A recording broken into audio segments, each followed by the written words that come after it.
कौन सा AEW superstar WWE में रिटर्न को लेकर इंटरेस्टेड नहीं है? क्या होगा जब रोमन रेंज और ड्रू मैकिंटायर का फेस टू फेस होगा? वुमेन्स टैग टीम टूर्नामेंट को लेकर क्या दिखने वाला है और क्या क्या होगा आने वाले स्मैकडाउन के इस एपिसोड में, सबके बारे में बात करेंगे आज की इस वीडियो में। हाय फ्रेंड्स, मेरा नाम है प्रियांशु, आप देख रहे हैं गेम ऑफ इनिंग्स। तो बढ़ते हैं वीडियो की तरफ और शुरू करते हैं वीडियो बेल बजा के। सबसे पहले शुरुआत करते हैं वुमेन्स टैग टीम टूर्नामेंट से। अब आने वाले एपिसोड में हमें सोनिया डेविल, नटालिया वर्सेस जो स्टार्क और निकिता के बीच मैच दिखेगा। अब WWE में वुमेन्स टैग टीम की कमी साफ देखी जा सकती है, इसलिए ही इस टूर्नामेंट में NXT की एक टीम को ऐड करा गया है, जिस वजह से रिजल्ट एक्सपेक्टेड है कि मैच ठीक ठाक दिखने की उम्मीद है। वहीं हो सकता है कि WWE कुछ अनएक्सपेक्टेड दिखाने के लिए इस मैच में NXT की टीम को जीतते हुए दिखा सकती है, वो भी सोनिया डेविल और नटालिया के खिलाफ। वैसे भी सोनिया डेविल और नटालिया की टीम WWE में टेम्परेरी है और ये सबको पता है कि इसी टूर्नामेंट के लिए इन दोनों की टीम बनाई गई है, और अगर NXT की टीम जीतती है तो वो नेक्स्ट राउंड में हार के बाहर ही हो जाएगी। वैसे देखते हैं इन दोनों में से कौन सी टीम जीतते हुए दिखाई देती है। अब बात करें रोंडा राउजी की, तो लास्ट वीक वो समर स्लैम के बाद सस्पेंड होने के बाद दिखाई दी थी, जहां उन्होंने खुद पे लगा फाइन पे करा था और फिर वो एरिना को छोड़ के चली गई थी। अब सस्पेंड होने के बाद भी वो WWE में दिखी, जो कहीं ना कहीं दिखाता है कि WWE उनसे सस्पेंशन हटा सकती है। अब देखना ये होगा कि अगर सस्पेंशन हटता है तो क्या रोंडा राउजी फिर से टाइटल पिक्चर में नजर आएंगी, वो भी मॉर्गन के खिलाफ। वैसे WWE ने UK के लिए मॉर्गन वर्सेस शाइना बैसलर के बीच टाइटल मैच अनाउंस किया हुआ है, तो फिर WWE रोंडा राउजी को कहां और कैसे यूज करेगी ये देखना होगा। वहीं ये भी एक इंपॉर्टेंट क्वेश्चन है कि अगर रोंडा राउजी का सस्पेंशन हटता है तो क्या वो क्लैश एट द कैसल में दिखेंगी या नहीं।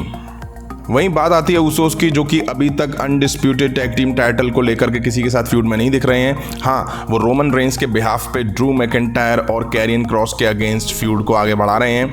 वहीं ये भी सवाल है कि क्लैश एट द कैसल में टैग टीम टाइटल डिफेंड करेंगे या नहीं, क्योंकि अब ज़्यादा time clash at the castle में बचा नहीं है। वहीं कुछ रूमर्स की माने तो कैरियन क्रॉस WWE में 2 सुपरस्टार को इंट्रोड्यूस कर सकते हैं और उनके खिलाफ उसोस को उतार सकते हैं, और माना जा रहा है कि कैरियन क्रॉस एक फैक्शन में दिख सकते हैं, जिसके बाद हो सकता है कि उसोस उन्हीं सुपरस्टार के खिलाफ नजर आ जाए टाइटल पिक्चर में। वहीं हो ये भी सकता है कि उसोस और रोमन रेंज सैमी ज़ैन को बुरी तरह बेइज्जत करके भगा दें, फिर वो केविन ओवेंस के साथ मिलके उसोस के खिलाफ टैग टीम टाइटल पिक्चर में दिखाई दें। वहीं अब अगर हम बात करें वाइकिंग राइडर्स की, तो लास्ट वीक उन्होंने कॉफी किंगस्टन पर जबरदस्त अटैक करा था स्टेज पर और मार मार के उनका बुरा हाल कर दिया था। इस वजह से कॉफी किंगस्टन को स्ट्रेचर पर ले जाना पड़ा था।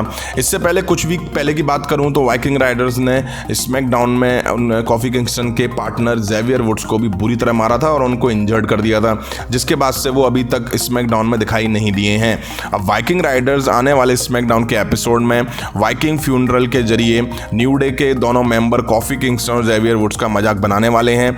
अब देखना इंटरेस्टिंग ये होगा कि न्यू डे के दोनों मेंबर यहाँ दिखते हैं कि नहीं दिखते हैं। मुझे उम्मीद है कि जेवियर वुड्स तो शायद नहीं दिखेंगे। देखना ये होगा कि कॉफी किंगस्टन भी दिखते हैं या नहीं, और अगर नहीं दिखते हैं तो वो कब तक के लिए WWE में नहीं दिखेंगे। वैसे भी उनके दिखने ना दिखने से कोई फर्क नहीं पड़ रहा है, क्योंकि WWE के पास न्यू डे को लेकर के कोई प्लान नहीं है।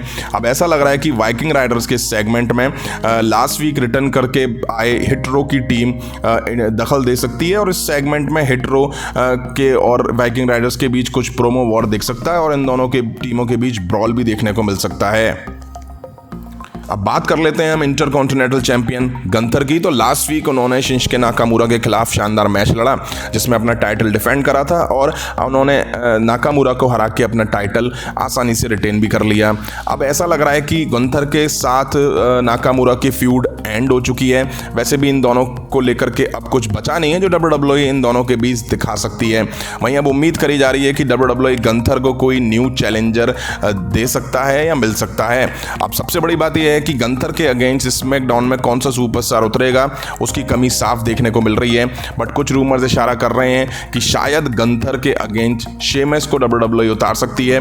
लेकिन सबसे बड़ी बात यह है कि गंथर एक हील के रूप में दिखाई दे रहे हैं और शेमस भी एक स्मैकडाउन में हील सुपरस्टार हैं। तो क्या WWE हील वर्सेस हील के बीच मैच कराने में इंटरेस्टेड दिखाई देगी? वहीं अगर गंथर और शेमस एक दूसरे के आमने सामने मैच में आते हैं तो वाकई इन दोनों के बीच अच्छे मैच दिखने की उम्मीद है। और वैसे भी शेमस काफ़ी एग्रेसिव और ज़बरदस्त सुपरस्टार हैं। देखना होगा कि गंथर और शेमस एक साथ एक फ्यूड में दिखाई देते हैं या नहीं। वहीं अब बात कर लेते हैं स्मैकडाउन से थोड़ा हटके अपडेट के बारे में। ट्रिपल एच को अभी हेड ऑफ क्रिएटिव बने हुए ज़्यादा टाइम नहीं हुआ है और उन्होंने एक बड़ा कारनामा कर दिया है। उन्होंने एक साथ 12 सुपरस्टार को रिलीज़ कर दिया है जो कि NXT UK ब्रांड से हैं। इसमें एक इंडियन भी शामिल है जिसका नाम रोहन राजा है। वाकई ये बहुत बड़ा स्टेप है ट्रिपल एच की साइड से। वहीं सबसे बड़ी बात यह है कि WWE 3 सितंबर 2022 को यूके में ही एक बड़ा पेपर व्यू करने वाली है। उससे पहले इस तरह का स्टेप काफ़ी कंफ्यूज करता है। वहीं NXT UK के सुपरस्टार अब फ्यूचर को लेके परेशान है, डरे हुए हैं और उनको अब NXT UK ब्रांड को लेके खतरा दिख रहा है। अब क्या करा जा सकता है? शायद ट्रिपल एच NXT UK के सुपरस्टार को रिलीज करके बजट बचाएंगे और अपने चहीते सुपरस्टार को वो मेन रोस्टर में हायर करेंगे। वहीं बात करें रोमन रेंज की तो आने वाले स्मैकडाउन के एपिसोड में ड्रू मैकिंटायर के against face to face segment में वो दिखने वाले हैं। अब इस सेगमेंट में काफ़ी कुछ दिखने की उम्मीद है। वहीं हो सकता है कि इनके बीच ब्रॉल ना दिखे क्योंकि ड्रू मैकिंटायर बैक इंजरी के साथ परफॉर्म कर रहे हैं, इसलिए शायद WWE रिस्क ना लेना चाह रही हो। बट रिसेंट के रॉ के एपिसोड में वो केविन ओवंस के खिलाफ मैच में भी दिखाई दिए थे और ऊसोस ने आके उन पर अटैक भी करा था। वहीं इस सेगमेंट में हो सकता है कि कैरियन क्रॉस का दखल भी देखने को मिल जाए, नहीं तो हो सकता है कि सैमी ज़ेन रोमन रेंज के सामने खुद को साबित करने के लिए इस सेगमेंट में कुछ ना कुछ कर सकते हैं। वहीं केविन ओवंस भी यहां दिखने के चांसेस हैं क्योंकि रिसेंट के रॉ के एपिसोड में केविन ओवंस और ड्रू मैकिंटायर के बीच काफी कुछ देखने को मिला था, तो हो सकता है कि केविन ओवंस इस सेगमेंट में नजर आ जाएं। अब देखना इंटरेस्टिंग ये होगा कि WWE इस सेगमेंट को कैसे इंटरेस्टिंग बनाती है। वहीं बात कर लेते हैं WWE और AEW के बारे में। जैसा कि जब से triple H head of creative बने हैं तब से इस तरह के रूमर्स बहुत आ रहे हैं कि AEW के कुछ सुपरस्टार WWE में फिर से लौट सकते हैं, एक तरह से WWE के फॉर्मर सुपरस्टार। वैसे भी AEW में ट्रिपल एच के कुछ चहीते सुपरस्टार हैं जो इस टाइम परफॉर्म कर रहे हैं। वहीं हाल ही में एक बड़ी अपडेट निकल कर सामने आई है जिसमें AEW के सुपरस्टार ने कंपनी के मैनेजमेंट को ये बताया है कि WWE के कुछ लोगों ने उनसे कॉन्टैक्ट करा है WWE में वापस आने को, जबकि वो सुपरस्टार अंडर AEW कॉन्ट्रैक्ट में है। वहीं WWE ने जिससे कॉन्टैक्ट करा है उसने क्लियर कर दिया है कि वो AEW से काफ़ी खुश है, हैप्पी है और उनका कोई प्लान नहीं है AEW प्रमोशन को छोड़ने का। अब ये बहुत बड़ी बात है, ट्रिपल एच अब AEW में सैनमारी करने की सोच रहे हैं, बट जिस सुपरस्टार तक वो पहुंचे उसका मना करना भी ट्रिपल एच के लिए कहीं ना कहीं धक्का है। अब इस सुपरस्टार का नाम सामने नहीं आया है बट रूमर्स में काफ़ी कुछ अंदाजा लगाया जा रहा है। कुछ लोग कह रहे हैं कीथ ली है, कुछ लोग कह रहे हैं डीन एम्ब्रोज है, तो अब एक्चुअल में कौन सा सुपरस्टार है वो अभी तक क्लियर नहीं हो पाया है।